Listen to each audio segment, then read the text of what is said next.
O Senhor esteja convosco, Ele está no meio de nós. Proclamação do Evangelho de Jesus Cristo, segundo Mateus. Glória a vós, Senhor. Naquele tempo, disse Jesus a seus apóstolos: Não tenhais medo dos homens, pois nada há de encoberto que não seja revelado, e nada há de escondido que não seja conhecido. O que vos digo na escuridão, dizei-o à luz do dia. O que escutais ao pé do ouvido, proclamai-o sobre os telhados. Não tenhais medo daqueles que matam o corpo, mas não podem matar a alma. Pelo contrário, temei aquele que pode destruir a alma e o corpo no inferno. Não se vendem 2 pardais por algumas moedas? No entanto, nenhum deles cai no chão sem o consentimento do vosso Pai. Quanto a vós, até os cabelos da cabeça estão todos contados. Não tenhais medo, vós valeis mais do que muitos pardais. Portanto, todo aquele que se declarar a meu favor diante dos homens, também eu me declararei em favor dele diante do meu Pai que está nos céus. Aquele, porém, que me negar diante dos homens, também eu o negarei diante do meu Pai que está nos céus.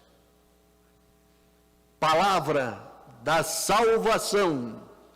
Glória a vós, Senhor.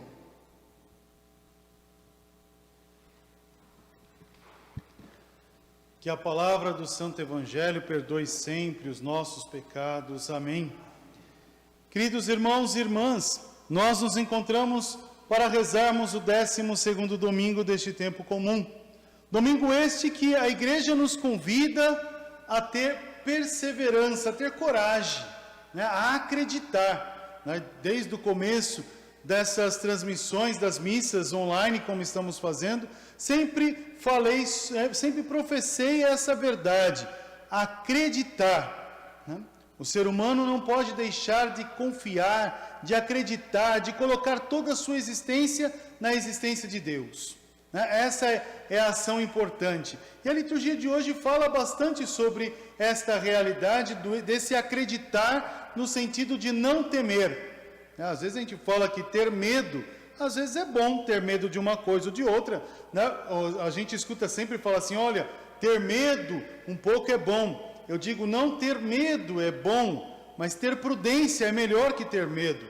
Ser prudente, ser prestativo, isso é melhor do que dizer tenho medo, ter medo de. Não quer dizer que uma pessoa que fale, ter medo, tenho medo de tal situação, não seja uma ação boa. É uma ação de guarda, de se colocar em guarda. Mas se colocarmos numa realidade, numa dinâmica oracional, ou numa realidade espiritual, religiosa, nós não colocamos o ter medo como uma ação que é puramente boa, porque o texto mostra claramente que esse temer não é uma ação, ter medo aqui não é uma ação boa. Mas ele vai dizer, olha, seja prudente, seja perseverante, seja prestativo, olhe com presteza. Essa é a ação importante a ser rezada. Se pegarmos os textos, desde lá do Antigo Israel, a gente observou aquela dinâmica que fala, pela dimensão do pecado que a morte instaurou no mundo, essa morte foi de Adão até Moisés, e assim vai colocando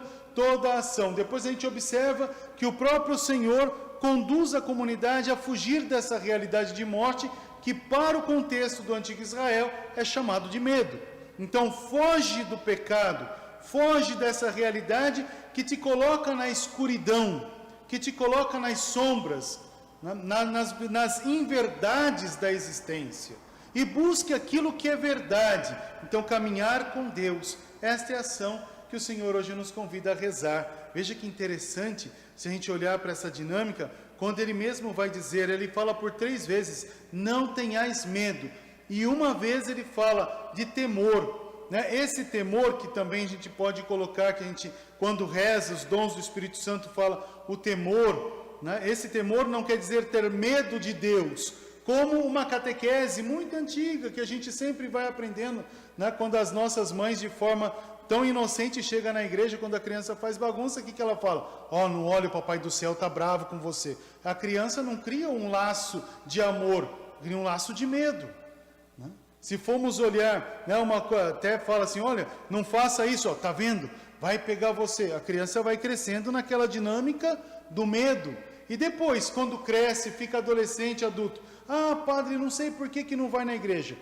Se a gente é catequizado com a catequese do medo, com certeza o medo vai me fazer perder o gosto pelo sagrado, porque o sagrado é um sinal tão distante que eu vou ter medo de estar próximo, né? Se olharmos nessa realidade, aqui o texto vem dizer para a gente aqui, olhando para essa dinâmica, o temor não é esse medo, o temor é respeito.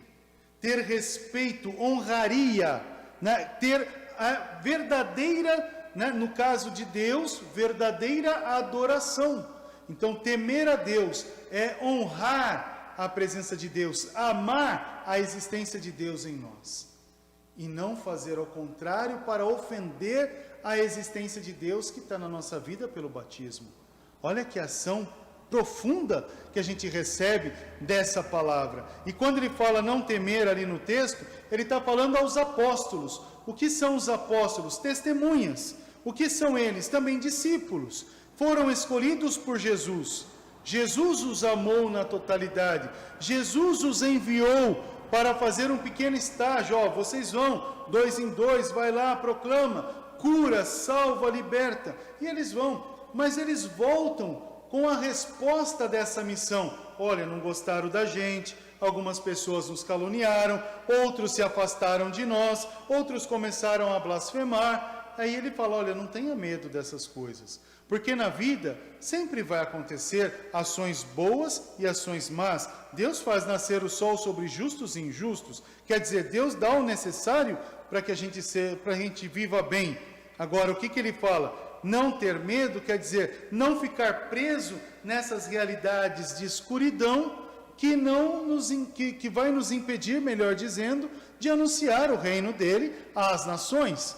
Essa é a ação que nós devemos de olhar e falar, pera um pouquinho, então eu não preciso ficar preso a essas realidades de morte, mas eu tenho que viver as ações de vida.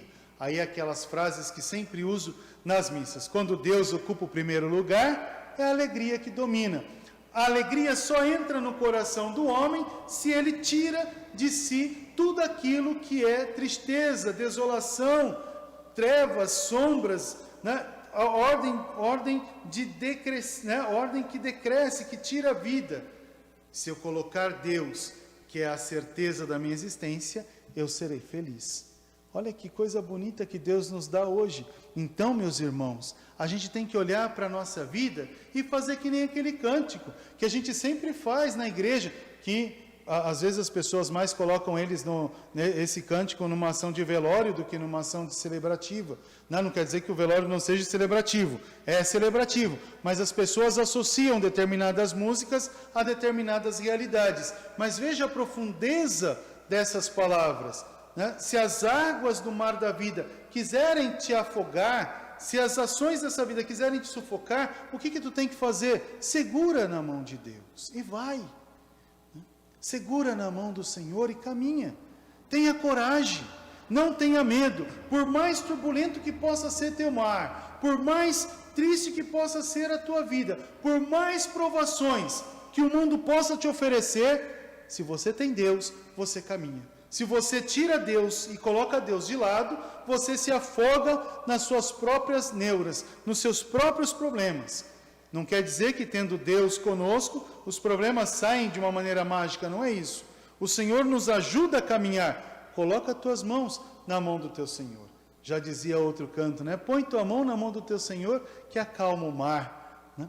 Meu Jesus que cuida de mim. Então a gente pega essa segunda parte do texto do Evangelho. Se o Senhor cuida de mim noite e dia, sem cessar, né? A gente tem vida.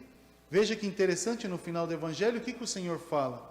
Né? O Senhor nos conhece, sabe da nossa realidade, sabe da nossa pequenez, mas Ele nos ama primeiro, nos amou por primeiro e nos dá a vida. Então significa o quê? Que o Senhor conhece e ama. Aí Ele vai dizer que o Senhor ama um pardal. Interessante, porque se Deus, sendo Deus, se preocupa com a mais humilde das suas criaturas, quanto mais Ele vai se preocupar do homem que é feito à sua imagem e semelhança. Então quer dizer que se Deus cuida de uma ação tão simples, Deus cuida de você que é complexo. Olha que interessante o fato. E depois, uma outra realidade apresentada. Deus te ama tanto que sabe a tua realidade, os teus limites. Ele conhece a tua existência. Aí o texto vai usar uma ação que é muito propícia para a época. Ele conta todos os fios da sua cabeça. Ele conhece toda a tua história. Isso quer dizer, né? Deus é aquele que sonda a tua história para a tua felicidade. Então confia em Deus, caminha com Deus e serás feliz. Aí uma ação importante, porque se eu me coloco nessa posição em Deus, se eu vivo nessa graça em Deus, uma até das promessas do Sagrado Coração de Jesus vai nos mostrar a certeza disso. Deus me dará, Deus há de dar-me a alegria, a fortaleza, né? A coragem para continuar vencendo nesse mundo de dor e de sofrimento. Então digo para vocês aquilo que disse no início, e desde o início dessas transmissões venho falando: acredite, seja uma pessoa confiante, deposita toda a tua confiança em Deus, coloca toda a sua realidade no Senhor, mas coloca o que é mais precioso nas mãos do Pai das misericórdias, o teu coração. E assim serás grande, assim terás vida, e assim terás força para enfrentar as dificuldades do tempo presente. Que o Senhor nos abençoe e nos guarde, que o Senhor olhe sempre para cada um de nós e nos dê a sua paz, porque Ele nos amou primeiro. Que o Senhor nos abençoe, graças a Deus.